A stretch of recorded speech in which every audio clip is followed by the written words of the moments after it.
Okay, that's great. So, can I welcome all members and officers to this hybrid meeting of the Cross-Cutting Resources and Business Overview and Scrutiny Committee.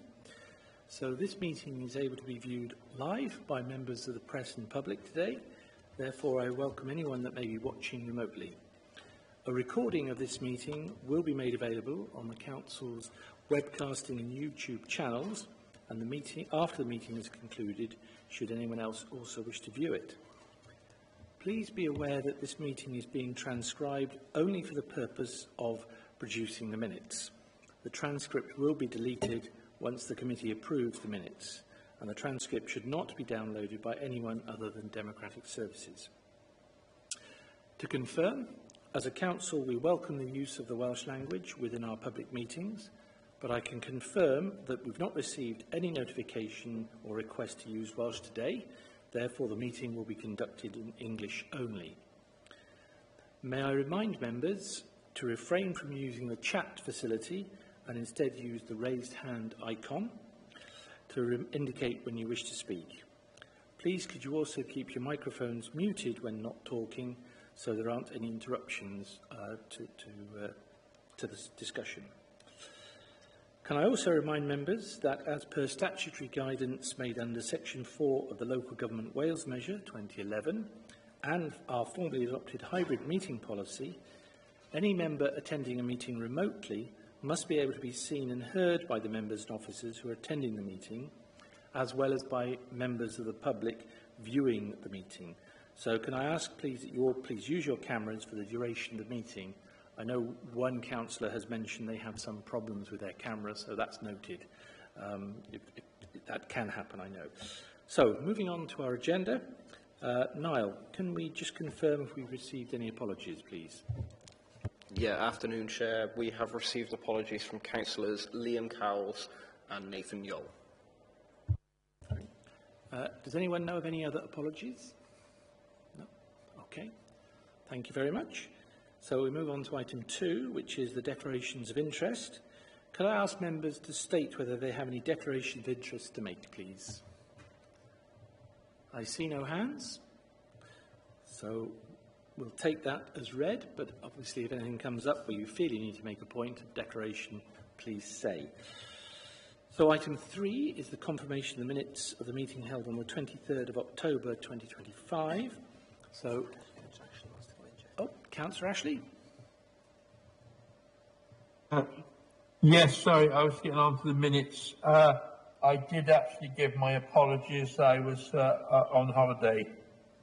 Right, noted. Thank you, Councillor Ashley. So, subject to that minor amendment, are we happy to approve these minutes as an accurate record, members? Yes, I see hands. Yep, that's okay. Minutes are approved. Moves us on to item 4, which is the action sheet from that, which you'll find on page 15 of your pack.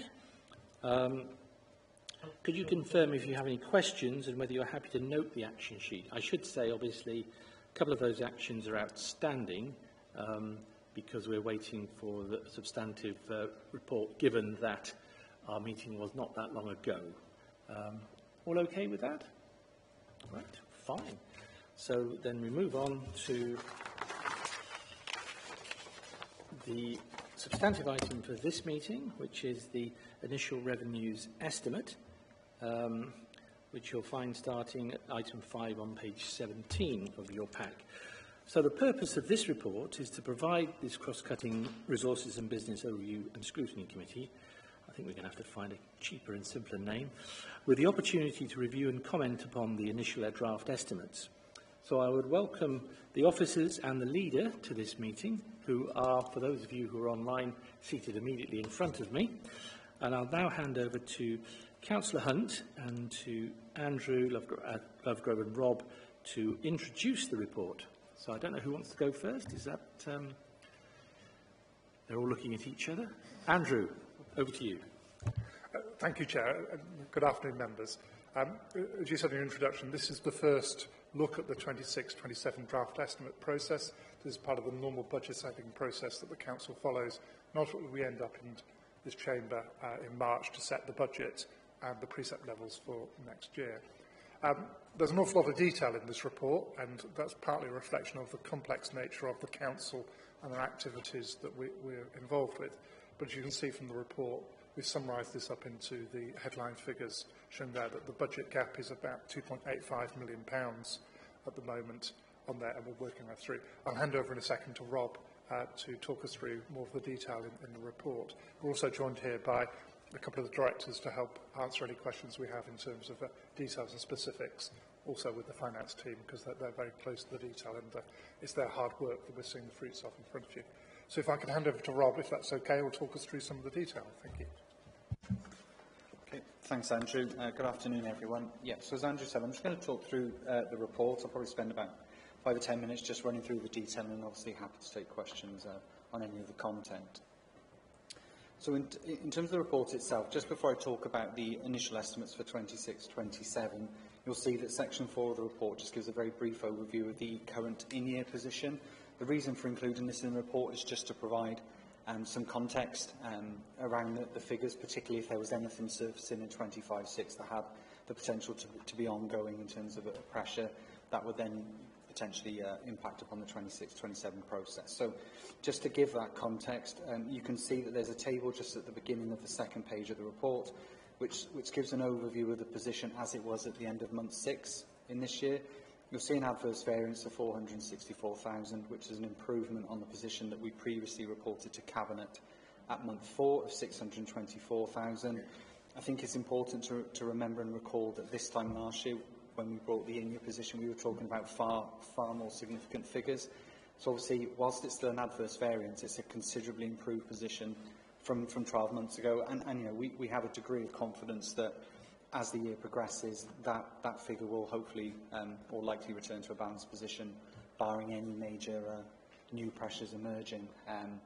And you know, broadly speaking, the position as it is in month 6 was largely due to the same reasons as it was in month 4. So I don't think there's anything really to dwell upon there, but it just gives you the sense that, by and large, we're expecting that this year will be a balanced position by the time we get to year-end, even though the current figures don't suggest that. Moving on to section 5, so this is where we start to look at the initial estimates for next financial year. Paragraph 5.2 quotes the gross pressure over and above the 25-26 budget. So before we consider unhypothecated funding, a gross pressure of just over £14 million. There's a table then that summarises that, and the two of the 3 appendices go into the detail around those figures. So 14.09 million gross increase in terms of expenditure.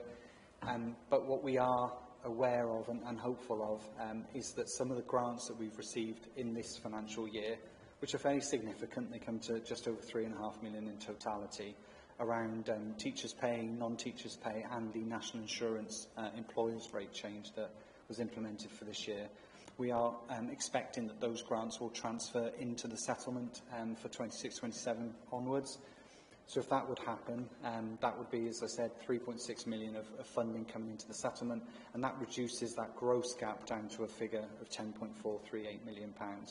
And as you can see there, the table then sets out where those particular pressures are in terms of services and how we move from the current budget of 248 million up towards a gross increase of to 262 and then a net of 258.9. So in terms of what's driving that increase, it won't come as any surprise to members that it's the usual factors that place pressure upon a budget. Employee-related costs being the first of those. You'll be aware that a large chunk, the biggest chunk of our budget is spent on employee costs, and we're modelling currently a 3% pay award for 26-27. Obviously for teachers that would take effect from September 26. And that naturally has a large bearing on the budget. Obviously it is an estimate, and when we come onto the risk section later we'll cover off the fact that there is risk right up until that pay award is agreed. But at the moment we're modelling on 3%, which is not a million miles away from what was awarded in this year, particularly for non-teachers. Also, just to highlight that we are anticipating a reduction in the employer's rate for the LGPS, the pension scheme, and that's reflective of the fact that investment performance in particular within the pension fund has been very positive across all pension funds, and therefore for the first time in a long time we're anticipating being able to actually reduce our level of contribution going forward, which generates a revenue saving and is something we can incorporate within the budget for 26-27 onwards. Other pressures include things like NDR cost inflation. We've assumed an increase in the South Wales fire levy. We've included contract inflation wherever relevant, and particularly where forms a large part of the budget, things like third-party spend in social care. We've also reflected the recent announcement on the real living wage going forward to ensure that we're being as prudent as we realistically can be. We've also modelled demand for services either based upon current usage levels or where we're anticipating an increase that's been reflected in those initial estimates. And also in terms of pupil numbers, so just at the top of page 20, we have modelled, well, as we would normally do, we're adjusting or proposing to adjust pupil numbers and therefore the funding in the individual school budget in line with pupil number movements, which actually in this case reflects a reduction because of a drop in pupil numbers overall within the system, which is the second year in a row that that's been the case. So they're the sort of main assumptions that we have factored within, or we factored within our process. The section 5.4 just quotes how much some of those assumptions are in monetary terms. You can see some fairly big figures around pay, as you'd expect, but also general inflation and demand for services. And also then just to highlight two specific reductions, the one that I just mentioned around pupil numbers. So that reduction equates to a reduction of just under 950,000 in pupil-led funding, but also a proposal to reduce or actually withdraw the transition fund budget for children's services that we've had in place for this year and we were going to have in place for next year, whilst the service goes through a period, a phase of change to try and reduce and manage the numbers in the system. Actually, progress has been good, very good to date, and we're almost ahead of schedule on that particular transitional process, which means that the funding that's required for next year can be solely met from reserves without the need for the revenue budget that we put in place last year. So because of that and being ahead of schedule, it means that that budget can actually be withdrawn a year early, which is clearly a benefit to the revenue budget. A couple of other points just to highlight. Specific grants forms a large part of our funding and therefore our spending. As is often the case at this point in the year, we don't have the detail on specific grants. Hopefully some of that will come to light when the provisional settlement is published, which we're expecting imminently. But as a modelling basis, we're assuming that specific grant funding levels will continue as they are for 26-27, unless, of course, we already know that that's not likely to be the case. And also just to highlight that we're proposing to retain the residual contingency that was created for 25-26, largely around the uncertainty with NI, national insurance pressures and how those would be funded. But we believe it's a prudent thing to retain that within the budget, a level of £558,000, as we don't actually have any contingency budget at all within our revenue budget, and given that it's a budget of over 200 or around 260 million net, it would seem a fairly modest sum to retain it and help guard against unforeseen pressures going forward. The other thing to highlight is within those estimates, we have already incorporated a number of measures and adjustments agreed by the sort of internal Apollo group, which is an offshoot of the exec team that consider the budget process specifically, and a total of about 1.9 million of measures already reflected within those estimates to help mitigate the overall position. They're outlined in that section just at the bottom of 5.6, the main one being the one that I just mentioned in terms of children's services. So that's the expenditure side. The other side of the coin is unhypothecated funding. So section 6 just gives a highlight, an overview there. Two main elements, one being aggregate external finance provided by the Welsh Government and the other being council tax. So at the moment with AEF, we're currently assuming a 2.5% increase. That's based on the latest information provided by Welsh Government officials. As I said earlier, we're expecting the provisional settlement announcement imminently, hopefully next Monday. That will obviously confirm, at least provisionally, what we can actually expect for next year. But yeah, we're currently modelling 2.5% based on those indications.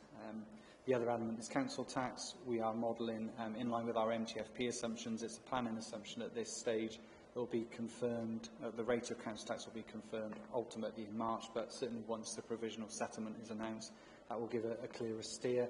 We're currently modelling around our planning assumption of 4.95%.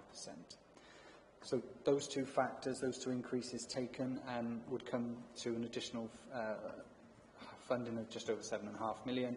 So reducing that £10.438 million gap down to a figure of 2.347.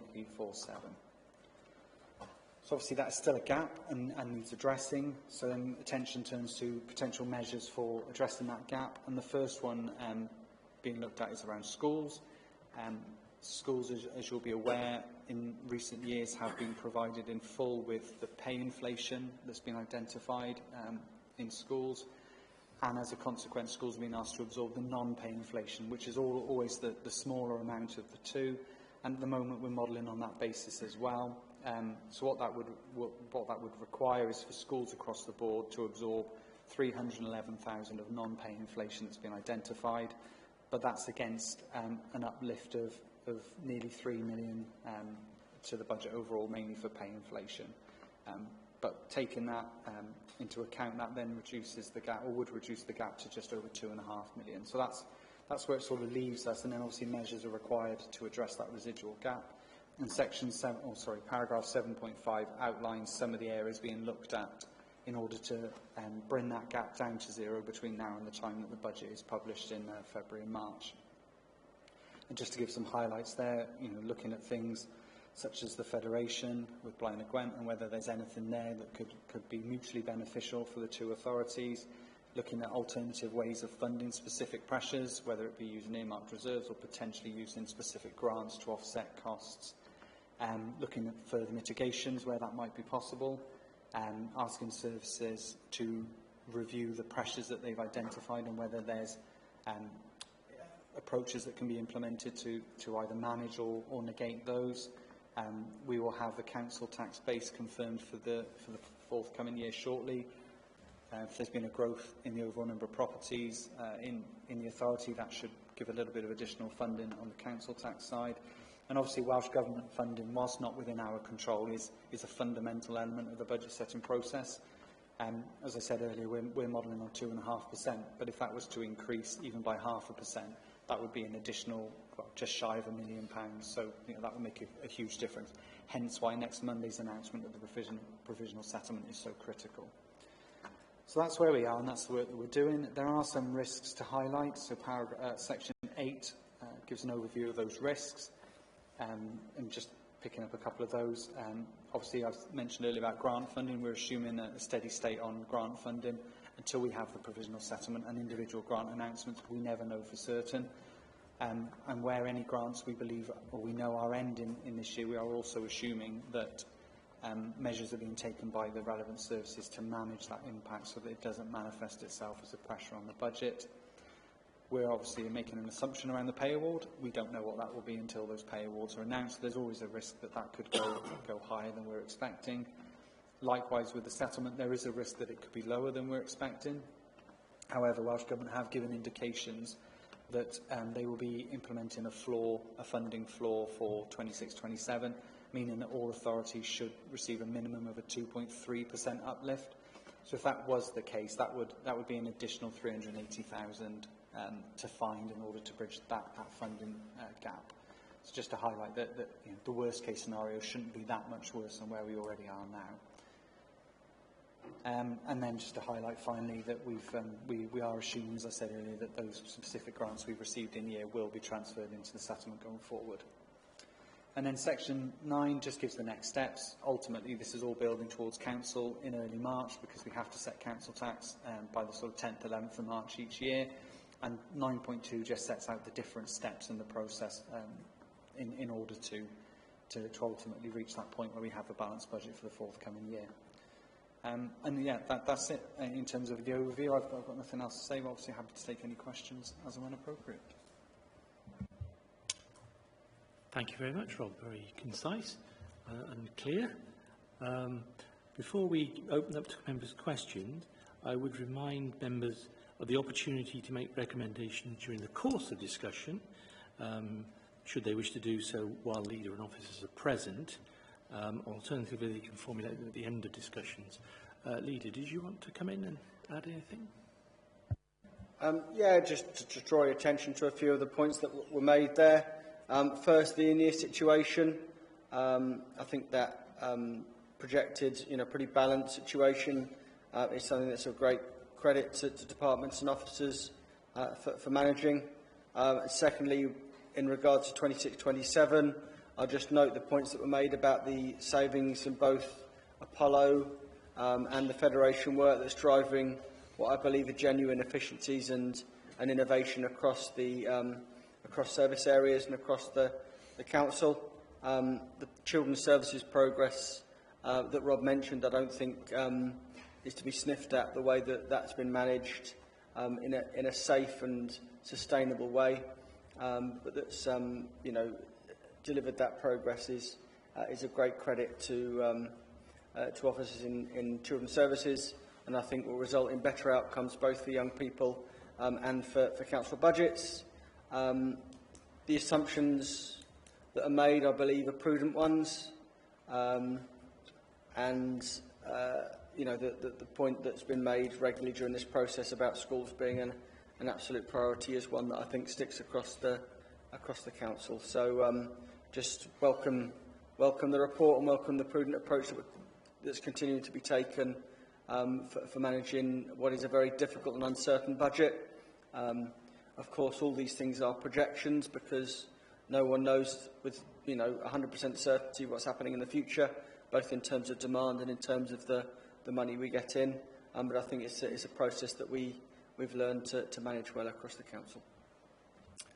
Thank you very much. Okay, so I was going to think we could go through the report sectionally, but having said that, I know there's a couple of questions already, so I think I have Councillor Evans and then Councillor Slade. So, Councillor Evans. Thank you, Chair.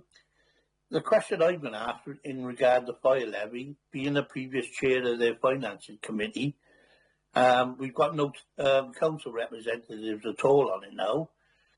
Are we looking them to reduce and make some savings so we can reduce our settlement to them? Have we had anything back from them in reduction of what they need? Okay, I think Andrew or Rob going to come back on that one. I'm happy to pick that up. We haven't had the detail yet from the Fire Authority, but we have a meeting later this afternoon. That's the nature of how these budget processes go. So I'm happy to relay the sentiment from the councillor in terms of those things. And Anthony? Yeah, very much agree. I think 4 o'clock we're meeting with them initially, and we will be asking those very questions. Yeah. That's very helpful, isn't it? Very pertinent as well, Councillor Evans. Yep. So, Councillor Slade. Thank you, Chair. My question is around paragraph 5.4. I've got two questions, actually. Let me see. Where it says that we need to fund significant school IT infrastructure renewal, wouldn't that be a capital fund? Why is that coming out of the revenue budget? And my second question was on the additional capital financing costs for projected borrowing requirements to support the capital programme. I think in next year's capital programme there is a sum of about 1.1 million that's been unallocated. So wouldn't it be better to use that unallocated money to fund any sort of pressures that might be in the items that are in the programme? Yep, thank you for that. They're both in section 5.4. I think Rob is going to answer that one. Yeah, okay, thank you, Councillor Slade, for your question. In terms of the school IT infrastructure cost, it is something that could be treated as capital, but ultimately would still need funding one way or another.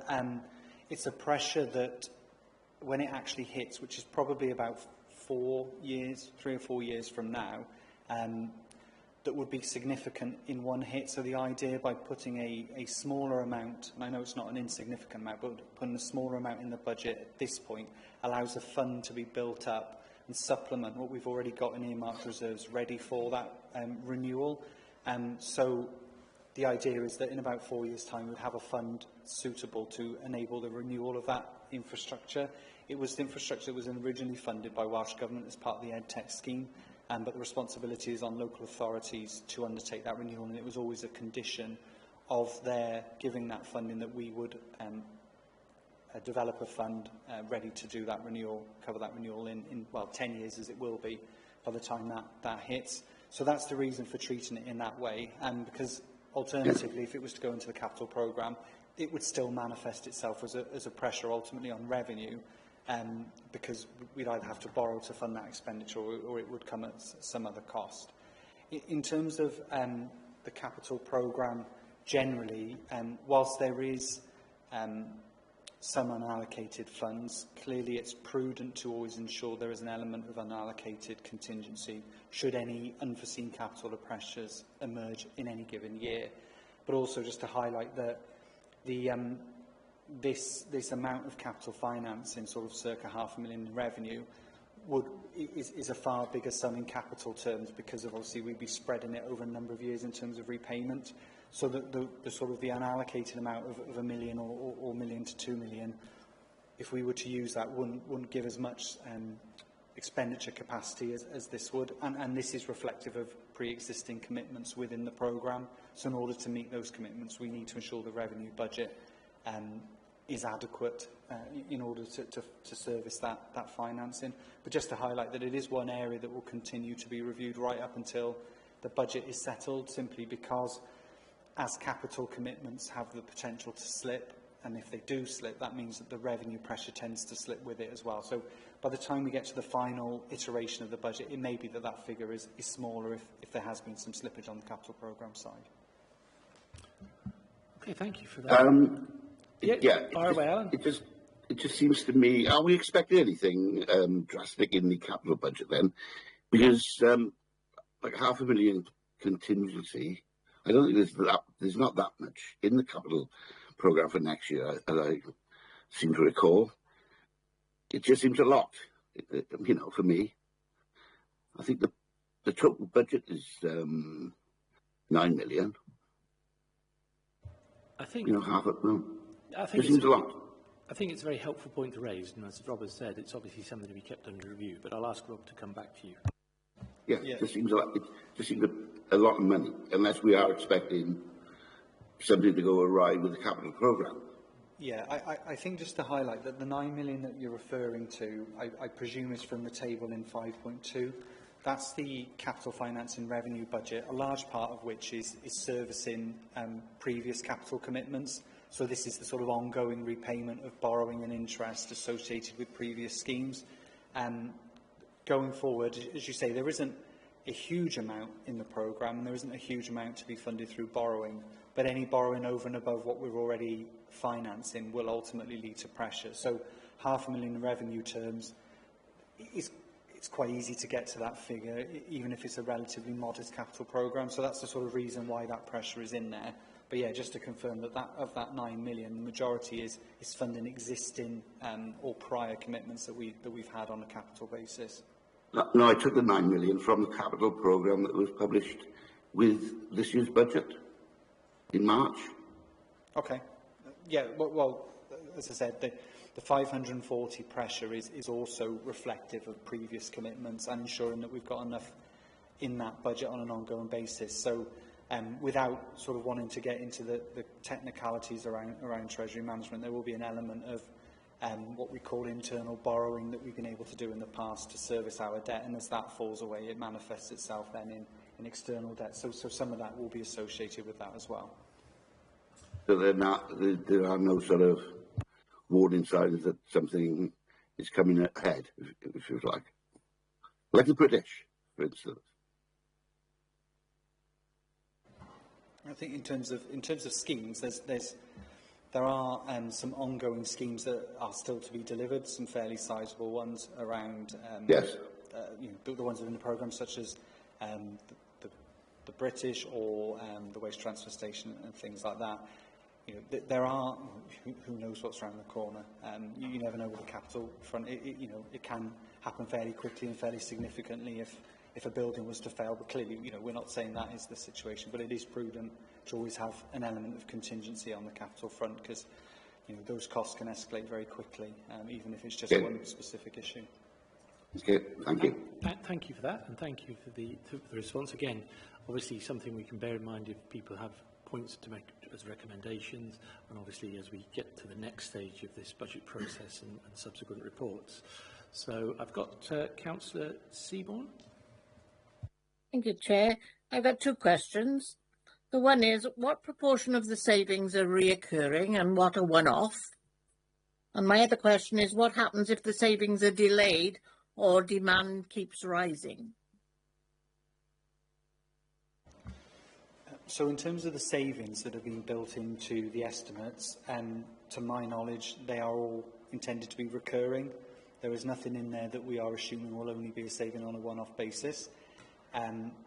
If savings aren't delivered as expected or demand would spike, well, there's a few options, I suppose. One is that contingency that I referenced earlier, in terms of having an element of contingency budget within the overall budget to help guard against those sorts of pressures. Obviously, in any given year, whilst there may be surprises in terms of expenditure pressure, unexpected pressure, there sometimes can be things that go the other way.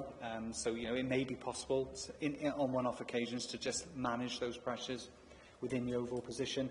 The alternative, in the absence of either of those two, would normally be earmarked reserves, in terms of you having to use reserves to ultimately return us to a balanced position at the end of the year. Okay, Councillor Seaborn, did you want to ask further? No, that's fine, thank you. Thank you very much. Okay, I don't see any more hands, but I've got a hand up. Sorry, Councillor Ashley, apologies. Councillor Ashley, if you'd like to come in. Yeah, it's difficult sometimes to see those hands up. It's my sort of standard question for this one, which is we rely quite a lot on delivery via projects, and obviously we got staff who are not necessarily permanent. What happens if question with that, because we've had to let people go in the past, and we are relying on some of those project staff to deliver services which are core or central to our county plan. I worry about this because I've asked this question before in previous years. Obviously, there's a temptation, if necessary, to terminate people if we have that problem. I have asked this before. Okay, I think David Leach would look to respond on this one. Yeah. Hi, Councillor Ashley. No, you're absolutely right. This is a question that's been asked before and something we've been acutely aware of. What we've looked to do is focus in on those projects where we can see that there's a real impact on the core elements of what we're delivering across the Council's programme, and then try and build the appropriate resource into base where it's necessary to do so and where we can see the benefits on that broader programme, particularly on some of that preventable demand. So we've tried to hedge against that year on year for the last few years. What you're seeing in this budget is a position now that's protected most of that. There is still grant funding coming in, and where there is grant funding, we'll continue to use that appropriately, but it's now much more shaped around the Council's priorities rather than just the availability of that grant resource. So that's something we specifically try to mitigate within this budget. Thank you, David. So it's essential grant funding. Because I'm aware that you've got such a wealth of experience within some of these projects. It would be such a pity to lose them. Yes, I noted. I think Councillor Ashley, certainly that's the case. I've said this a few years running, and I'm glad to hear that Saluch has actually noted that. Thank you, David. Great, thank you. I have Councillor Janet Jones, then Councillor Lucy Williams in the chamber. So, Janet? I think my question's already been answered. It was basically how confident are we that services can continue which are currently, reliant on grants, and these grants could be delayed. It's just, I think Dave Leach has already answered that. So I will put my hand down and let someone else come in and ask a question, Chair. Thank you. Okay, I'll just check because I think David may be willing to say something. Oh, please, that would be great. Yeah, just to add to the previous answer, really, that just to be clear, there are some elements of the programme that have previously been delivered by grant that we've had to redesign as part of the development of this programme. But redesign doesn't mean stopping delivering the outcomes. So members will be aware of the redesign work that we did last year. We're still delivering against the outcomes of those programmes. It's just we're doing it in a different way. And a lot of that comes back to the way that we structure those services. So there will still be potential changes in services going forward, but there won't be services that are ceasing where those outcomes need to be delivered to achieve our county plan objectives. Okay, thank you, David. Thank you, Chair. Okay, thank you. I'll bring in Councillor Lucy Williams. Thank you, Chair. Just a simple question, which I know you can't be that accurate, but looking at 7.1, where looking at hopefully reducing that gap from 10.438 to 2.847 million. At what kind of point during the budget forecast can you get a more accurate estimate of how that gap is going to fall? I think Rob would like to come in on that. So in terms of the funding specifically, well, hopefully next Monday will be the point at which the assumptions around our Welsh Government funding crystallise. So when they announce the provisional settlement, whilst it is provisional and in the, naturally by its very nature is subject to change, generally in recent years that hasn't been the case between provisional and final. So we would hope that whatever we get as an indication next Monday is pretty much the figure that we will get for 26-27.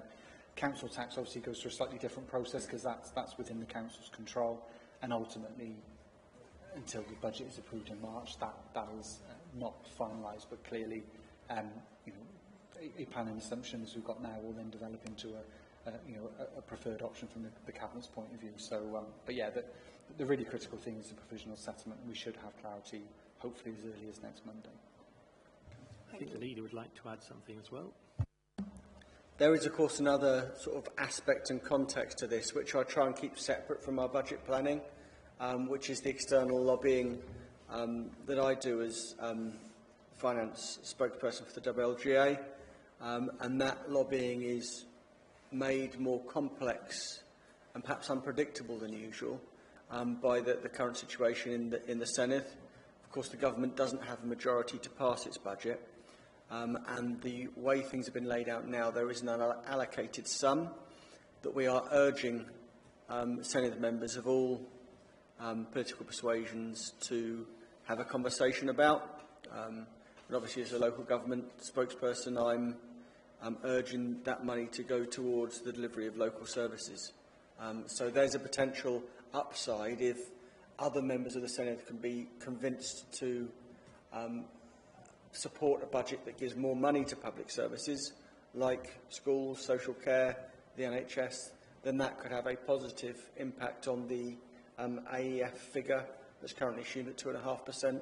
And as Rob has said, every half a percentage point that's added onto that is an extra £1 million. So it's potentially quite a big upside if we can get some of that unallocated sum spent on those services. Of course, that is subject to the political debate down in the Senedd, and of course, with an election coming up, that's more heated than usual. But I would hope, and I've urged Senedd members across different parties to try and put public services first in those discussions. Thank you for the clarification there. And I have a question coming from Councillor Ashley, but I just wanted to add a little thing myself in terms of that 7.1. Obviously, it might be helpful, Rob, to confirm, how the gap this year compares to the gap last year, because I know you alluded in your report to the fact it was significantly greater. Yeah, so I suppose when I was talking about the position a year ago, that was more with reference to the in-year position as it was then. So this time last year, our in-year position was sort of £3.5 million overspend projected. And that didn't materialise in the end, only insofar as the pressure was real in children's services, but other mitigations came forward. So when I was referencing that was what I was talking about there. But what I can also say is, a year ago, or certainly 2 years ago, when we were looking at our medium-term financial plan, the gap as it would have been identified then would have been more significant as well at that point. So, you know, it is an improved position in terms of budget forecasting as well from what it would have been. Thank you for that. I think it's helpful to give us that sort of wider context. Councillor Ashley. Yeah, I'm not want to go too much off a different tack, but under 7.5, looking at it says Federation savings, exploring to what extent the closer relationship with Blaenau Gwent can lead to efficiencies, for example, sharing Pacific posts. I wonder how that relationship that we obviously by sharing posts and cross services, as it were, how that has helped with this budget, because I mean it'd be interesting if you could illustrate how that's worked, because I can see it, but it would be great if we had some detail on that. Okay, I think I don't know who'd like to come in on this. Rob again, yeah. Yeah, I'm happy to give an initial response to that. So I think it's important to highlight that when we're looking at Federation savings, we don't have huge numbers in mind. You know, we're thinking about fairly modest sums because, you know, naturally, just because we're in a federated model doesn't mean there's any huge swathes of cuts and efficiencies that can be identified. But naturally, there are some efficiencies, and you know, the most obvious example of that is the chief executive post. You know, we have a joint chief executive, and one chief executive is not as expensive as two chief executives. And you know, the same goes for some of the other joint sort of senior posts that are in place. I suppose sort of forward, you know, looking forward, some of the other opportunities could be around specific services that perhaps are hard to recruit to, or where there's low resilience, and a sort of shared approach may deliver an efficiency, and actually both authorities are better off than just one previously. But like I said, I don't think we're anticipating big figures in this area. It's more, you know, around the edges and where it makes sort of eminent sense to do something along those lines. Can I just say that having over the 12, 15 years, 14 years, you made a similar argument for partnership working, didn't you?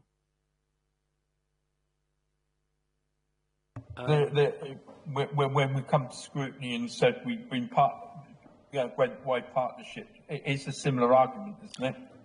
I think so. Obviously, what we're dealing with is the here and now of the federated approach with Blaenau Gwent, and I'm sure that. But I'm just reflecting on the fact that the Blaenau Gwent one, and I remember that last time we looked at it, scrutiny that with chief executive that this was something fairly unique in Wales, and that the Welsh government to look at it. But I just reflect on the fact that there's not so much about saving as better ways of working as well, and it will hopefully reflect in the costs. Yes, I think that's right, and I think that it may be that when we look at our recommendations, we may be minded to make comment about sort of more concretisation of perhaps some of the assumed savings, but I'll leave that to members for consideration. It's sort of staring at me, David. That's what I was. As Rob said, it's not a lot, but it's something. Indeed. Okay, just checking if there's any further questions.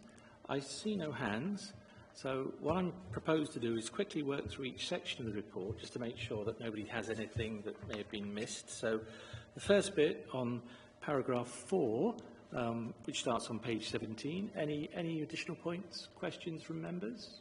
No? Okay.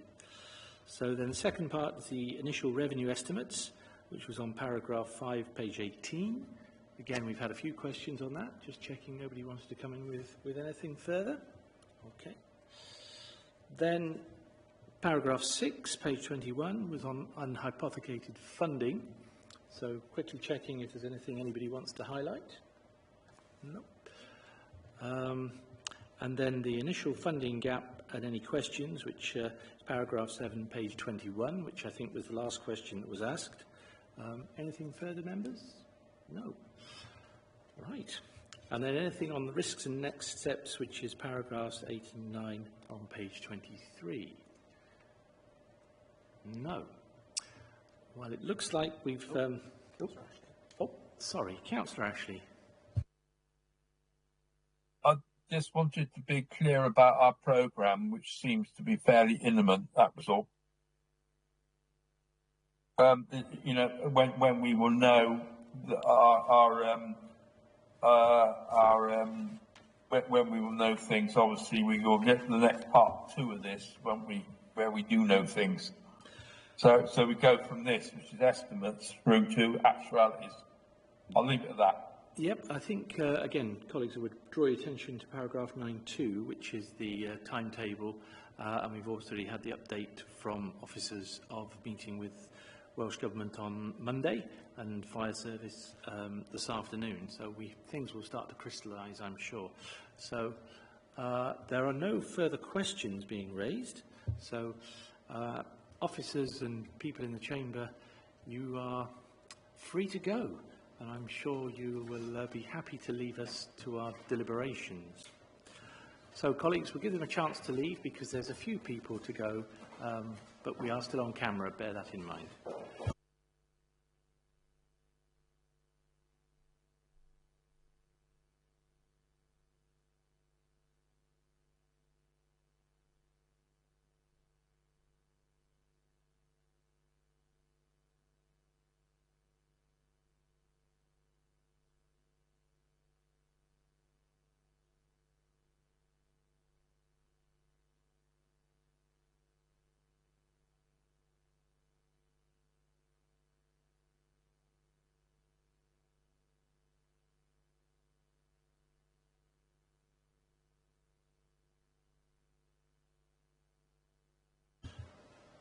Okay. Right. So, thank you, members, for the questions, and our thanks obviously go to the officers for their contributions as well. So, we now come to any recommendations that we want to make, and I just need to remind you that the meeting is still in formal proceedings and still being webcast. So, we've scrutinised this, and I would remind you that the recommendation on the scrutiny activities in paragraph 10 of the report, which is to examine contents of the report, the initial estimates, and make comments for consideration by Cabinet, including any suggestions for savings, mitigation, or areas for review. So I'll ask members if there are any specific recommendations or points that they would like to highlight.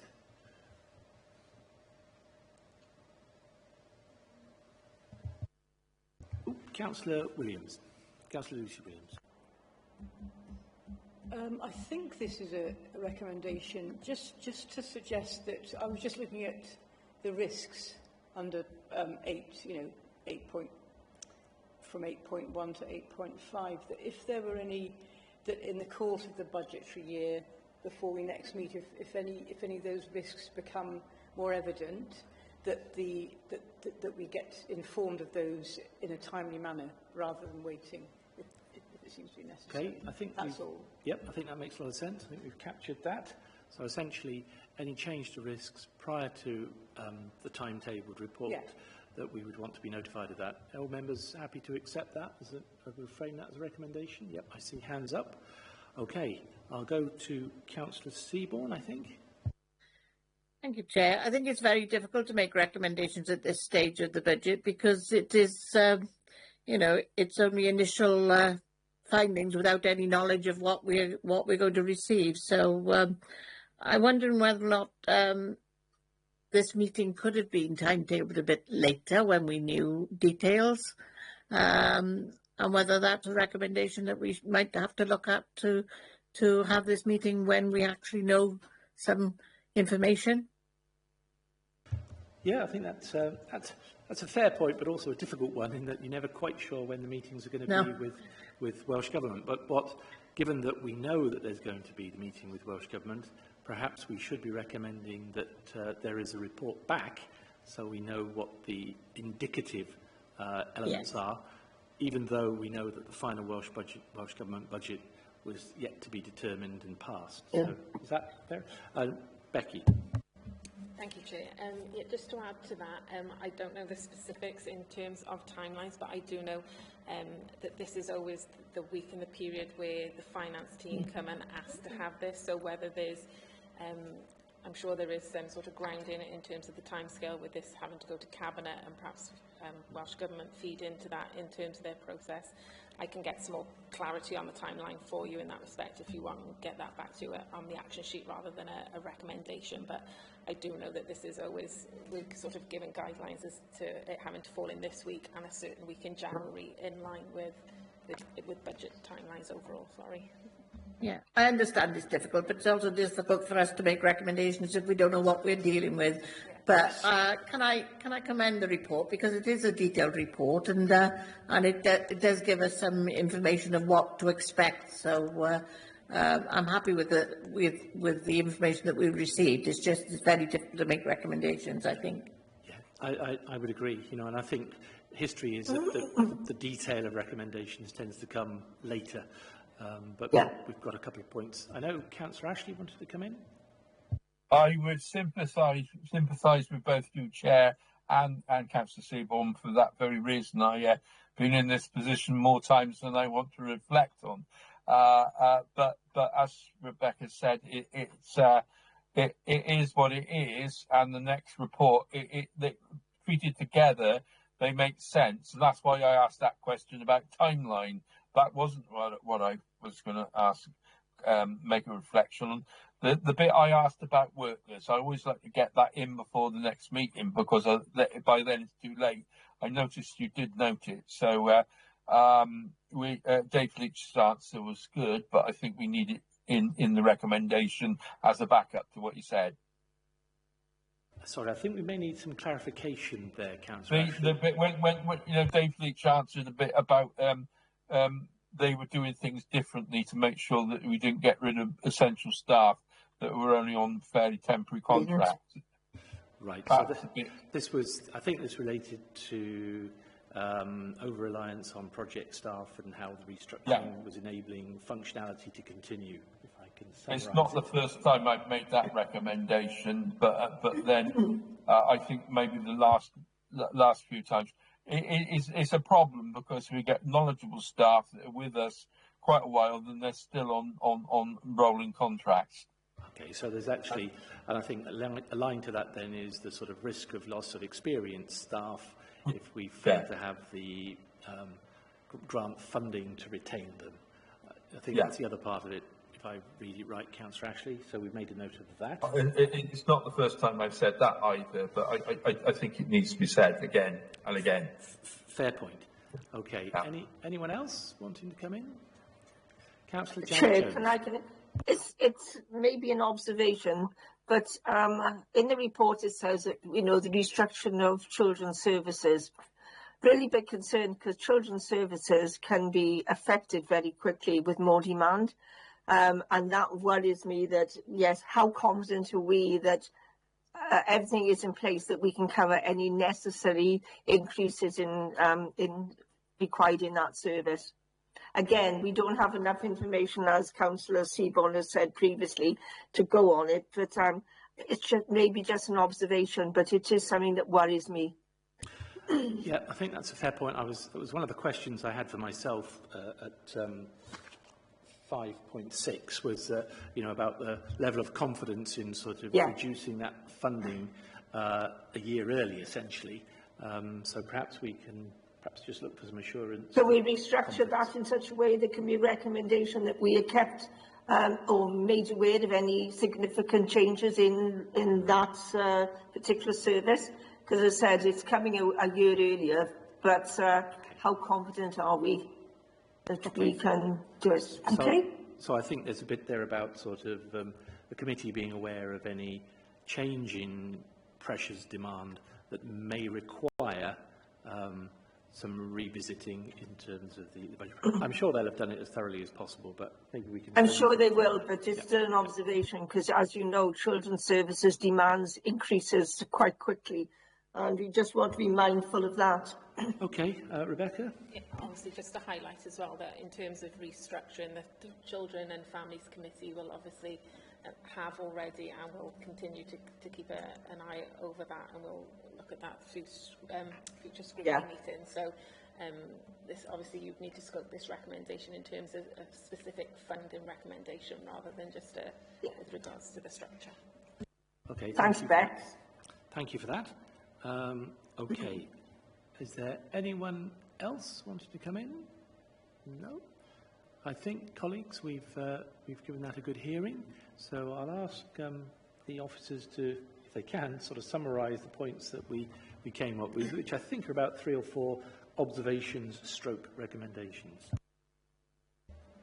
Yeah, thank you, Chair. So the first one is around the risks identified, and that if any of them become more evident that members are informed in a timely manner prior to the January report. The other one was around an action for us to seek clarity around the timetable of the various meetings, as obviously Councillor Seaborn brought up the timing of this particular meeting. The third one was around the over-reliance on project staff, and that you were pleased to hear, obviously, Dave Leach's response around that, but acknowledging the potential risks around grant-funded posts. And then the last one then was the one raised by Councillor Jones around the committee being made aware of any sort of significant changes around the pressures or demands around the children's services restructure prior to the budget report. Particularly impacting on budget. Yeah, that was it, Chair. Right. Okay, members, are you happy with that in terms of recommendations? I see thumbs up. In which case, I think we've covered off any recommendations. I'd like to thank everybody for their contributions and remind you of the next meeting, which is, again, in the same topic area, the budget, 27th of January 2026, where we'll also be looking at the county delivery plan alongside the budget. So I thank you all for your attendance, contributions to the meeting, and I'll let you go. Thank you very much.